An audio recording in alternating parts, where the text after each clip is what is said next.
Bonsoir à tous, ravi de vous retrouver sur le plateau d'Un cœur qui écoute, votre émission de spiritualité. Ce soir, je vous invite à partir vers le ciel grâce au livre L'Appel du ciel, écrit par Mathieu Debat aux éditions JPO. Mathieu, bonsoir, merci d'être présent avec nous. Alors vous êtes militaire de carrière, vous habitez du côté de Saint-Cyr-l'École, vous avez une famille nombreuse, mais surtout vous avez un très joli parcours spirituel qui fait qu'un jour vous avez emmené tout le monde se faire baptiser et rentrer pleinement dans l'Église. Alors vous allez nous raconter cela dans quelques instants. Juste avant, je vous invite à nous lire un extrait de texte de votre choix. Très bien, merci beaucoup déjà de m'accueillir. Alors le texte en question est très court. C'est une phrase qui a appelé mon attention en lisant un livre qui s'appelle « Dieu en plein cœur ». C'est du père René Luc, né de père inconnu, élevé par un gangster, pour ceux qui ne connaissent pas. Et à un moment donné, dans son bouquin, il écrit « Dieu n'appelle pas les meilleurs, mais il rend meilleurs ceux qu'il appelle ». Ça m'avait frappé d'abord par l'humilité qu'il y a derrière, et ensuite parce que je me retrouve un peu là-dedans. C'est pas par mes mérites que le bon Dieu a opéré en moi ce cheminement de conversion, c'est par pure bienveillance et miséricorde. Et donc je lui en rends grâce aujourd'hui, j'en profite d'être à l'antenne pour ça, et voilà. Alors on aurait pu commencer cette émission en disant Ogoshi, Osotogari et compagnie, parce que vous êtes, on va dire, fan de judo, mais fan d'arts martiaux en général. Votre père est professeur de judo. C'est ça. Et vous a enseigné cet amour, et notamment ça vous a inspiré pour aller un petit peu plus loin, voir un peu ce qu'il y avait derrière comme sagesse, parce que c'est un art de vivre en fait, le judo, un art de penser. C'est ça, c'est absolument ça. Mon père, il m'a enseigné, je pourrais dire mon frère et moi, il nous a enseigné par l'exemple. C'est-à-dire il y avait une vraie cohérence entre ce qu'il nous disait et ce qu'il faisait. Toute mon enfance, elle est à l'aune de cet enseignement sur le tatami. Et donc c'est à la fois des techniques de judo, mais c'est aussi un état d'esprit, une certaine vertu d'abnégation, de dépassement de soi, etc., qu'on trouve dans les arts martiaux, qui ne s'arrête pas au domaine sportif, donc qui continue dans la vie de tous les jours. Cet enseignement-là, c'est vrai, il m'a donné envie d'aller voir plus loin que le seul cadre de l'activité. Et donc je me suis intéressé à la culture japonaise et pourquoi est-ce que les Japonais allaient aussi loin dans le perfectionnement de ce qu'ils entreprenaient. Et ça a éveillé, je pense, chez moi, ou en tout cas ça a fait écho à un certain appétit spirituel. Très tôt, je me suis posé la question du sens. Pourquoi on est là? Où est-ce qu'on va? Qu'est-ce qu'il y a derrière tout ça, cette grande machinerie de l'univers? Voilà. Et ces questions, elles m'ont amené à m'intéresser non seulement à la philosophie des arts martiaux, mais aussi à la science, pour essayer d'expliquer un certain nombre de phénomènes. Et puis plus loin derrière, à la philosophie, pour essayer de dépasser ce cadre-là. Et puis au bout d'un moment, on atteint aussi les limites, même de la philosophie. Je me suis intéressé à l'ésotérisme. Et tout ça pour cheminer petit à petit vers Dieu. Alors, si on reprend un peu la chronologie, on peut dire que vous êtes dans une famille où la culture catho est légère? Elle est duale. Elle est duale parce que j'ai des grands-parents des deux côtés qui, eux, sont des croyants, protestants d'un côté et ma grand-mère surtout catholique de l'autre. Ils vivent vraiment leur foi, mais dans leur façon de le transmettre, mon frère et moi, ça nous braque, parce qu'ils en parlent trop, et donc assez rapidement, on évacue la question, c'est-à-dire on se ferme complètement. Mes parents, de leur côté, ils nous enseignent en nous disant « il y a plusieurs religions, on ne veut pas vous endoctriner, ce sera à vous de choisir ». Et donc, ils nous donnent quelques notions très vagues, mais sans rentrer dans les détails, pour préserver notre libre arbitre. Et eux-mêmes? Et eux-mêmes étaient très pudiques sur l'expression de leurs propres convictions.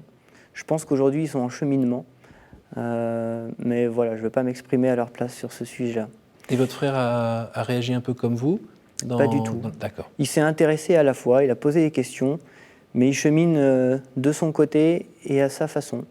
Et finalement, je suis un peu le seul dans notre famille à avoir fait un choix aussi radical de conversion, qui n'est d'ailleurs pas un choix, qui est un mouvement, qui est un appel.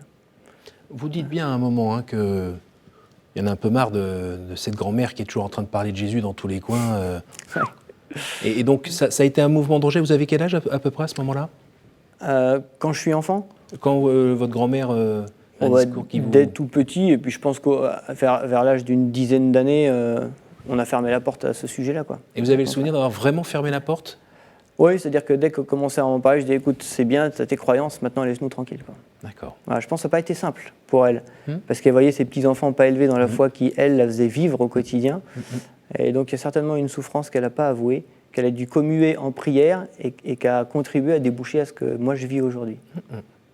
Alors, vous grandissez, on ne voit pas trop dans le livre, ou en tout cas je ne m'en souviens pas, je ne vous vois pas partir en compétition de judo et compagnie. J'en parle pas trop. D'accord. C'est vrai qu'en écrivant L'Appel du ciel, j'ai souhaité, tout en racontant mon parcours, ne pas trop parler de moi. D'accord. C'est-à-dire que j'ai voulu vraiment cibler sur le chemin qui a fait que la conversion a opéré. De quelle façon Dieu m'a appelé et a appelé toute ma famille avec moi, ce qui fait qu'on s'est retrouvés un beau jour, le 6 avril 2013, 4 enfants, Virginie et moi, à l'église pour recevoir baptême, première communion, Alors, etc. juste avant d'arriver là, est-ce que votre quête de maîtrise, de perfection, de faire ce pourquoi vous avez été peut-être mis ici sur Terre, vous a poussé à faire de la compétition sportive ? Non, à l'époque, non. C'était par goût. C'était parce que c'était un des aspects qui permet de progresser en judo. Et je pense à l'époque par goût de la victoire aussi. Ouais. L'engagement dans l'armée ? Et l'engagement dans l'armée, alors ça, c'est presque un hasard. En tout cas, vu de celui que j'étais à l'époque. Aujourd'hui, je suis persuadé que ça avait un vrai sens. Ça s'est fait sur un coup de tête, en tout cas. Voilà. Je voulais être prof. J'étais intéressé par l'idée de transmettre quelque chose. Oui, c'est ça. Bien vu. Bien vu, bien vu. Ne me demandez pas de faire une démonstration. Hein. Vous êtes trop aimable. Ouais. Donc, professeur pour transmettre. Voilà. Parce que l'éducation dans le judo est l'exemple de mon père, je pense. Et donc, je m'engage dans une prépa scientifique avec l'idée d'enseigner derrière les maths ou la physique. Mais assez rapidement, au bout d'un an, le déséquilibre entre hypertrophie des matières intellectuelles et puis absence quasiment d'entraînement sportif ont fait que j'ai cherché quelque chose de plus équilibré. Et j'ai eu le souvenir d'un ancien élève de l'école spéciale militaire de Saint-Cyr qui m'avait montré son album photo en stage commando. J'avais trouvé ça super et ça s'est imposé comme une évidence. Donc voilà, c'est parti comme ça. Vous aviez été scout gamin ou pas ? Non, pas du tout. D'accord. Donc vous avez suivi cette voie-là qui s'est présentée à vous et où vous vous êtes plu en fait à pouvoir développer vos différents talents ? C'est ça. Je suis entré dans l'armée avec un horizon extrêmement limité. J'avais une vague idée de ce qu'on faisait en école, aucune idée de ce qui se passait après. Et plus j'avançais, plus l'horizon se découvrait et plus je me rendais compte qu'il y avait matière à exprimer tous les pans de sa personnalité. L'amour pour l'humain, le désir de transmettre, de travailler ensemble, de chercher à accomplir la mission. Donc il y a un sens du service qui n'était peut-être pas très développé chez moi à l'époque, mais qui a pu être éduqué grâce à l'environnement militaire. Donc tout ça ensemble font que j'ai toujours voulu y rester. À chaque fois que je me suis posé la question, est-ce qu'il est temps que je change ? J'ai répondu par non, il faut continuer parce qu'il y a quelque chose à faire. Et le bien commun, la patrie, ça rentrait dedans aussi ? Ça vient après. Ça vient C'était après. pas dans mes motivations. Mais c'est rentré quand même petit à petit ? Oui. J'ai commencé à rentrer là-dedans pour le goût de l'aventure, etc. Vous l'avez vécu l'aventure ? Oui, j'ai eu la chance d'être projeté en mission, de vivre des trucs auxquels je ne m'attendais pas, de découvrir des choses sur moi-même que j'ignorais complètement. Et Votre arme, c'est quoi ? Alors, c'est l'artillerie. Et pratiquement, vous faites quoi ? Vous avez fait quoi ces dernières années ? Alors, j'ai servi dans l'artillerie blindée, notamment en Bosnie et au Liban. J'ai servi dans l'artillerie parachutiste, notamment en Afghanistan. Et puis, j'ai servi dans l'artillerie de précision, avec une opération en Irak à ce moment-là, dans un domaine d'accompagnement de l'armée irakienne. Voilà. Quand on a vos convictions aujourd'hui, quand on lit votre texte où on voit qu'il vous arrive de réfléchir en profondeur, quand on est sur un terrain d'action avec sous ses doigts des petits boutons qui peuvent envoyer la mort à tel ou tel endroit, comment ça se passe dans le cerveau et dans le cœur surtout ? Alors, c'est une excellente question. Moi, je m'étais préparé non seulement à ça, mais aussi à l'éventualité où je devrais peut-être me retrouver en face d'un adversaire et tous les deux en étant armés. Voilà comment je m'étais préparé. J'avais demandé la grâce au bon Dieu que si ça se produisait, que je tire sans haine, mais avec au cœur la tristesse de devoir accomplir ce qui était ma mission à ce moment-là, mais de le faire avec une certaine souffrance, pour ne pas perdre mon âme, tout simplement. Jusqu'à présent, le bon Dieu m'a donné la grâce de ne pas le faire directement, mais ça fait partie de la condition du militaire et je pense que c'est important de s'y préparer. Et de ne pas y être non plus totalement insensible parce qu'on perd une partie de son humanité, j'imagine ? Si on appuie sur un bouton qui va dégommer une maison avec des gens dedans, et qu'on fait ça comme on appuie sur un joystick ou j'en sais rien, c'est a- dangereux, non? Oui, il y a un vrai risque et je pense que la réflexion doit être d'autant plus profonde qu'il y a un risque à passer à côté de la réalité de notre action. Ouais. Alors, côté vie à la maison, il y en a un petit peu. Vous avez 8 enfants. C'est ça. Quel âge avez-vous? J'ai 40 ans. D'accord. Bon, bah, ça fait des week-ends un peu remplis, non, tout ça? Oui, je confirme. On s'ennuie jamais. La vraie difficulté, c'est de trouver assez de temps pour chacun d'entre eux, puisqu'ils sont demandeurs. Et pour madame? Absolument. Alors, racontez-moi, comment Jésus est arrivé dans la maison et a mis plein de lumière là-dedans? Oui. Il y a une première phase de notre vie où Virginie, donc mon épouse, comme moi-même, on n'est pas spécialement croyants. Pour autant, on a des désirs communs. C'est ça qui est intéressant. Tous les deux, on aime les enfants. Tous les deux, on a envie d'en avoir plusieurs. On ne sait pas trop combien. On a envie de faire quelque chose d'utile aussi. Donc, on est plutôt tourné vers l'autre, mais sans qu'il y ait rien de chrétien derrière ça. Donc, dans certaines limites. Voilà. Quand même. C'est-à-dire qu'on ne va pas aller jusqu'au sacrifice de notre propre bien-être pour aller servir les autres à ce moment-là. Et puis, on va cheminer de façon différente, mais à peu près ensemble. Ça, c'est une vraie grâce. Moi, par appétit de découverte, un vrai désir de vérité qui va me conduire à tout un tas de lectures et qui vont, à un moment donné, me conduire à une relation directe avec Dieu, dans le sens où je lui parle et je reçois par signe des réponses. Vous le racontez bien. Oui, merci. Virginie, elle se rapproche de ma grand-mère. Celle qui est chrétienne catholique que j'évoquais au début. Et à son contact, elle va elle aussi développer une vie de prière. Vos parents disent rien, Ils sont s'opposent très à rien, ils respectueux. vous regardent en train de grandir de ce côté-là. Oui, je pense qu'ils sont peut-être étonnés à un moment donné, mais ils sont très respectueux. Et puis par-dessus tout, ils nous aiment en fin de compte. Et on est d'accord que ce n'est pas un moment où vous êtes particulièrement dans la panade à appeler au secours le bon Dieu ou autre, c'est pas... Non, justement, ouais, c'est ça. C'est pas une solution de secours. C'est vraiment un désir de faire ce qui est vrai, tout en étant un peu paumé, quoi. Enfin, voilà, un peu aveugle, et donc on cherche, quoi. Et donc par des lectures et par des rencontres, lui, Jésus, il m'appelle. Donc il commence assez habilement par pas se mettre lui-même en premier rang, pour pas réveiller le blocage de mon enfance.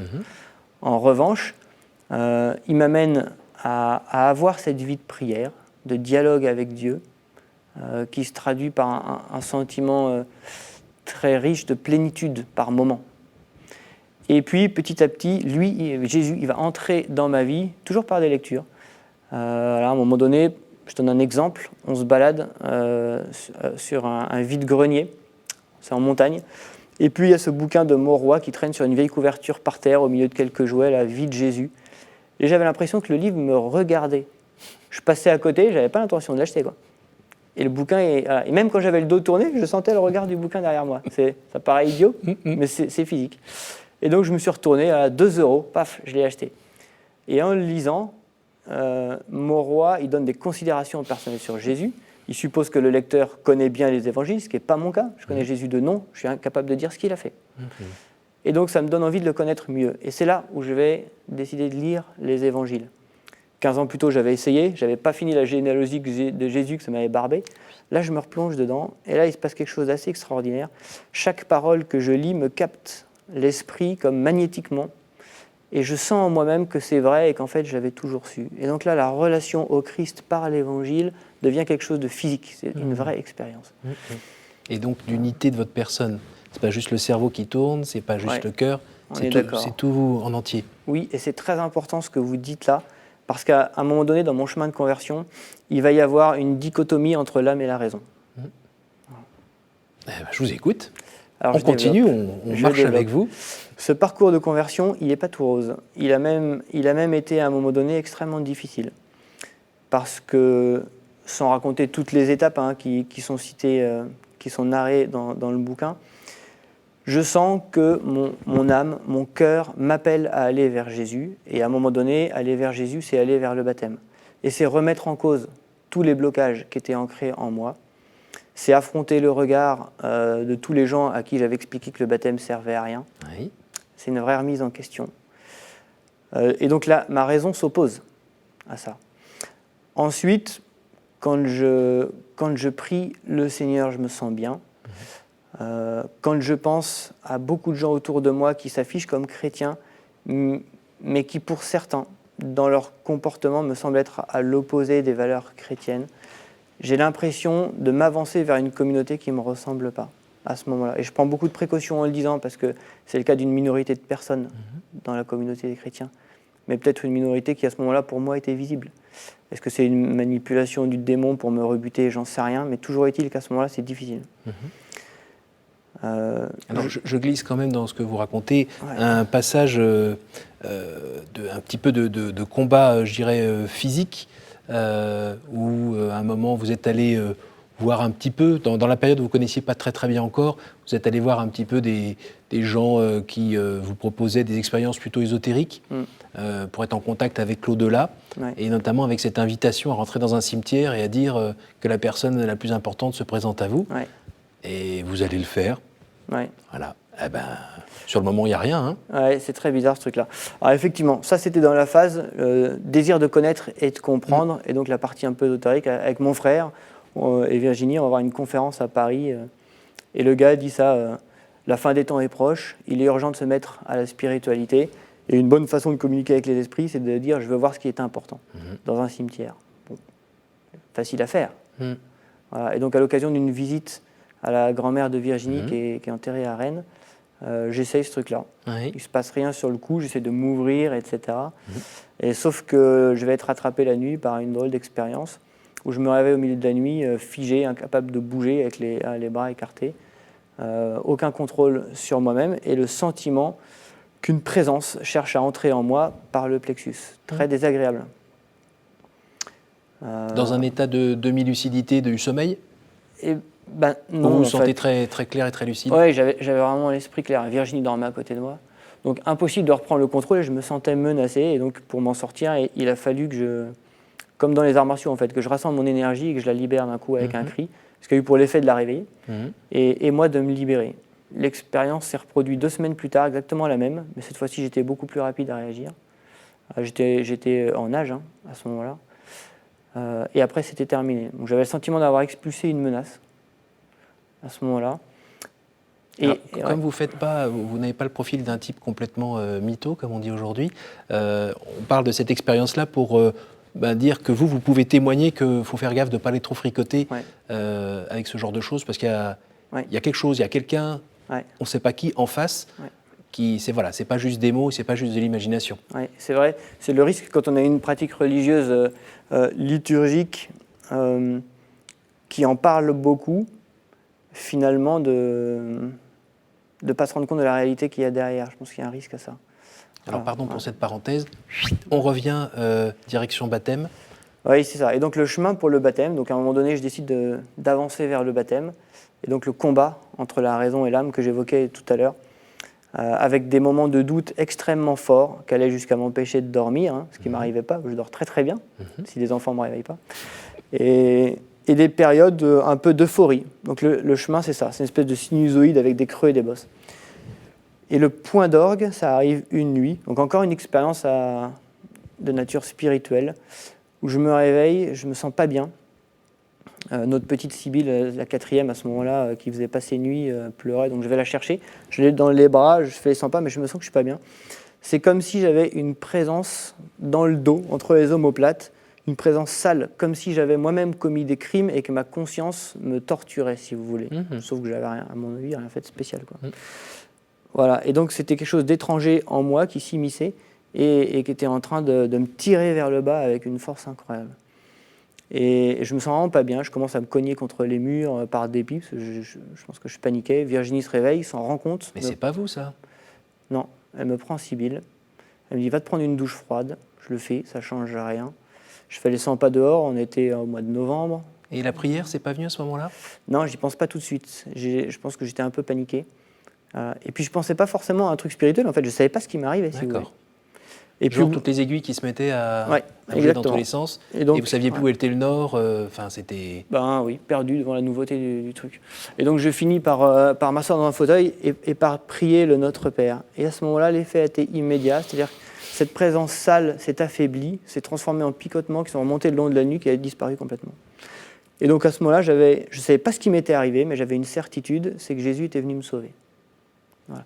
Et donc à partir de là, la sinusoïde dont je parlais tout à l'heure, c'est terminé.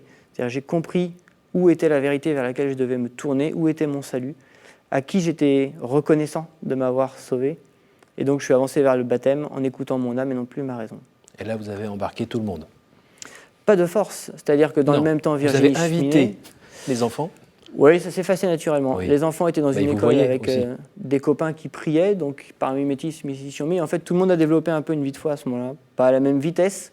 Au sein de la famille, il y a beaucoup de discussions pour réussir à s'harmoniser, parce que c'est pas évident, en fait, quand on n'avance pas à la même vitesse. La communication, c'est le vrai levain de cette affaire-là, pour rester ensemble. Mais même encore aujourd'hui, c'est pas facile. La patience, l'amour. Oui. Donc ça s'est passé. Le baptême, ça s'est passé en 2013. 2013. On est quelques années plus tard. Vous en êtes où, en famille et personnellement? Aujourd'hui, alors, chacun chemine. Chez nous, voilà, les enfants de l'époque sont des ados maintenant, donc ils ont leur cheminement qu'on essaye d'accompagner, mais ils développent leur vraie personnalité. C'est pas toujours simple de savoir vraiment où ils en sont. Pour Virginie et moi, c'est aussi un parcours du combattant, c'est-à-dire qu'il y a des phases où tout va très bien, d'autres où, dans l'épreuve, il faut faire un vrai effort de confiance. Fidélité. Voilà. Si je devais résumer ça, je dirais que la vie de chrétien n'est pas plus facile. Je pourrais peut-être même dire qu'elle est plus difficile parce qu'on souffre davantage de nos imperfections, parce qu'on les voit plus, elles nous dérangent. C'est comme si la conscience était aiguisée, en fin de compte. Un prêtre m'avait dit un jour, un prêtre militaire, c'était en Afghanistan, que recevoir le baptême, c'était comme se faire greffer une paire de lunettes, voilà, qui enlevait la myopie et qui rendait l'œil aiguisé à nos défauts, à nos péchés, etc. Et pas seulement à ceux des autres. Voilà, exactement. Et donc ça rend la vie plus insupportable, mais c'est pour un bien, quoi. Est-ce que vous pouvez nous dire un mot sur ce livre et surtout sur le nom à côté et le titre qui est en dessous? Voilà. Donc ce livre, L'appel du ciel, que ta volonté soit faite, c'est la réunion de deux témoignages, le mien, le nôtre que je viens de décrire, celui de Véronia et David, qui sont des amis d'enfance. En fait, Véronia, c'est la sœur d'un copain de mon petit frère. On était à l'école primaire ensemble, etc. On est du même village. On avait reçu en plateau ici il y a quelques temps, qui racontait comment elle s'était mariée donc, avec un Suisse qui avait été emporté par la maladie peu de temps après leur mariage. Ce qui est très fort dans son témoignage, c'est qu'elle savait qu'il était atteint d'un cancer du cerveau quand elle l'a rencontré. Ils sont mariés parce qu'ils ont fait un vrai choix de foi. Et elle l'a accompagné jusqu'à son départ 3 semaines après leur mariage. C'est un témoignage d'une grande force et il y avait vraiment du sens à réunir les deux nôtres. On a d'abord le parcours qui nous amène à la foi et ensuite celui qui, à travers l'épreuve, est porté par la foi. Donc il y a une continuité quelque part, même si les deux histoires sont différentes. On arrive à la fin de cette émission. Je vais vous demander de me répondre brièvement à 3 questions successives et je vais vous demander pour cela de me donner un chiffre entre 1 et 8, s'il vous plaît. 7. Quelle est votre prière préférée? Le Notre Père. Un autre chiffre. 8. Quel conseil donneriez-vous à quelqu'un qui vous dirait « j'ai envie de rencontrer Dieu, par quoi dois-je commencer ?» On serait prétentieux de donner un conseil, un partage d'expérience, je dirais. Ouvrir les évangiles et faire confiance à Jésus. Et lui demander en prière directement. Guide-moi. Une dernière. 2. La pire idée fausse qu'on se fait de Dieu, selon vous? Qu'il nous est étranger. Merci Mathieu. Merci Cyril. Merci d'être venu, merci de nous avoir partagé ce cheminement qui va avoir encore plein de fruits. Vous êtes encore jeune, il y a plein d'enfants avec qui vous allez pouvoir grandir et puis ça va faire plein de fruits partout. Ouais. Donc merci beaucoup et merci aussi à votre épouse indirectement qui participe aussi de ce que vous êtes aujourd'hui, je pense. Ouais, clairement. Donc je rappelle le titre de votre livre, L'appel du ciel et que ta volonté soit faite aux éditions JPO, qui est plutôt spécialisé dans l'aviation. Ouais. Voilà, donc c'est un pari de l'éditeur. Merci à l'éditeur aussi. Ouais. Merci évidemment à vous tous pour votre fidélité. Nous sommes heureux de vous retrouver chaque semaine dans ce rendez-vous. Donc on vous donne rendez-vous la semaine prochaine. Et en attendant, n'hésitez pas à aller sur notre site www.ktotv.com où vous pourrez retrouver cette émission, les précédentes, et les partager autour de vous, parce que, vous le savez, la lumière, ça se partage, on ne la garde pas sous le boisseau. Merci à vous tous, à la semaine prochaine.